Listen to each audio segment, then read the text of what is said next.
Hello everyone, I'm from George from Ireland. So here I am in Hampstead, London. Behind me you can see that house with the blue plaque, and that's where Aldous Huxley lived, as did his father for a while, and at least one of his brothers. So I'm not going to talk about the Huxley family as a whole in any depth, but I want to focus mainly on Aldous Huxley. So they've been distinguished for two generations before Aldous's birth.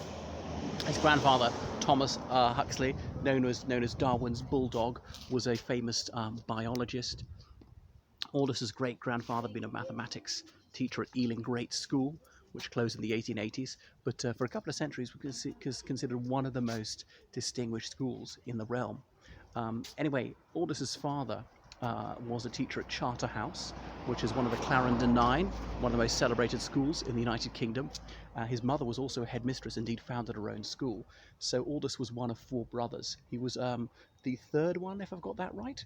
So born in 1894. So he was very academically distinguished from a very bookish family. He was a collateral descendant of Matthew Arnold, the celebrated poet on his mother's side, obviously, therefore Thomas Arnold, the headmaster who really turned rugby around, Tom Brown's school days and all that. And then he was also related to Mrs. Humphrey Ward, a very formidable Edwardian figure who was president of the Women's League for opposing women's suffrage, and so on. So although they weren't very wealthy, in other senses they were very well connected. Intellectually, sort of came out of the top drawer. So anyway, he went to Eton. I'm not sure if he's a King's Scholar or not, but it'd been pretty difficult to afford the stiff fees even then, if you were a schoolmaster, especially with four children. He covered himself in glory academically, though he struggled at sports because he was severely affected with some illness. I forget what it was. So he was almost blind for a couple of years as a teenager. Managed not to put on too much weight. And he went to Balliol College, Oxford, just before the First World War. Now, his eyesight somewhat recovered, but his myopia appeared to be his saviour, really, because that means he couldn't be called up for military service. So many of his school friends were killed in the Great War. And so that's one of the things which turned him towards pacifism. So he read modern languages at Balliol, if I got that right. So Balliol being one of the colleges of Oxford University, and he graduated before the First World War was over. So he must have engaged in some sort of war work. I don't know what it was. He thought they could have used him as a foreign office or intelligence or something like that. Now, he had considered qualifying as a doctor. If you're really pucket in those days, you took a degree in something or other and only subsequently read medicine, and then you could go on to be a Harley Street specialist. But because of his poor eyesight, that notion had been nixed. So he turned his hand to writing. And he was on the edge of the Bloomsbury Set. So the Bloomsbury Set was this informal social circle from roughly 1900 to 1950, based around Bloomsbury Square in London. And it was George Bernard Shaw, William Butler Yeats. They weren't all Irish. Virginia Woolf, Lytton Strachey, John Maynard Keynes, and many, many more. So they were homosexual, sometimes homosocial, or heterosocial, perhaps I should say, not homosocial, as in men and women could mingle on an equal footing, without it being any sense that they had to be married to each other or affianced to each other.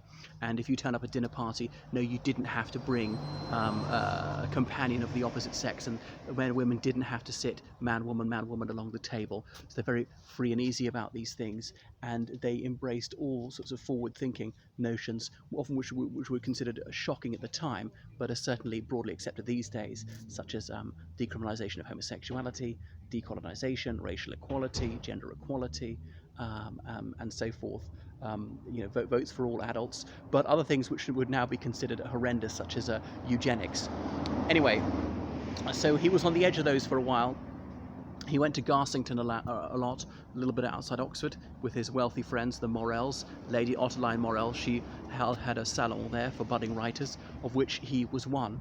So he also briefly taught at Eton, and he taught George Orwell French. So Orwell thought, well, he really couldn't control the boys, but he had a superb mastery of the language. Orwell, of course, who was a quarter French and was to go on to spend a year in Paris. That's hence he penned Down and Out in Paris and London. So they stayed in touch for decades afterwards, and from this sort of master-pupil relationship, it developed into a friendship. And in some ways, his Brave New World, that novel, that sort of blazed a trail for 1984. So he was very bold and experimental. He knew D.H. Lawrence, who was a cut from much the same cloth. So very much an avant-garde writer, but he had devoured really a compendium of English literature and knew Shakespeare backwards. That's why Brave New World, well, it takes its the title from a quotation from The Tempest. I can't remember the exact line. So he married a Belgian lady, Maria Nice, NYS, and they moved to the United States in 1937, partly because he thought that a European war might come and he wanted no part of it.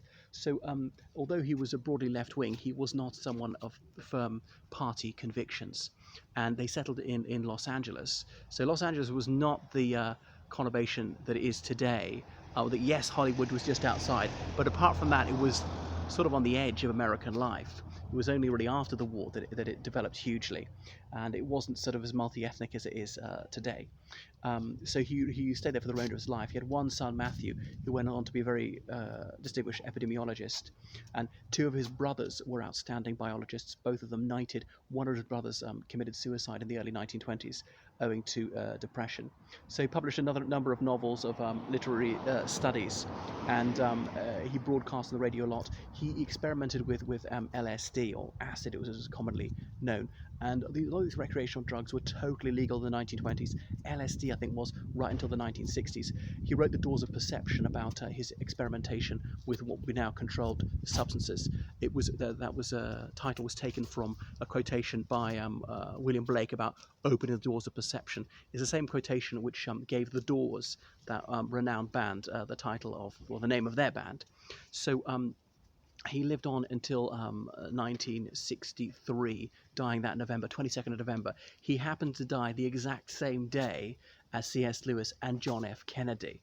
So he had been sort of out-deathed, because obviously the newspapers were full of the assassination of JFK. So he was pushed right back to about page 20. Otherwise, he would have his death would have been reported with far greater prominence. So his body was repatriated to the United Kingdom and buried near Godalming, Surrey, of course, the town where he grew up, in the family vault. And I filmed outside that. In some ways, it's disappointing that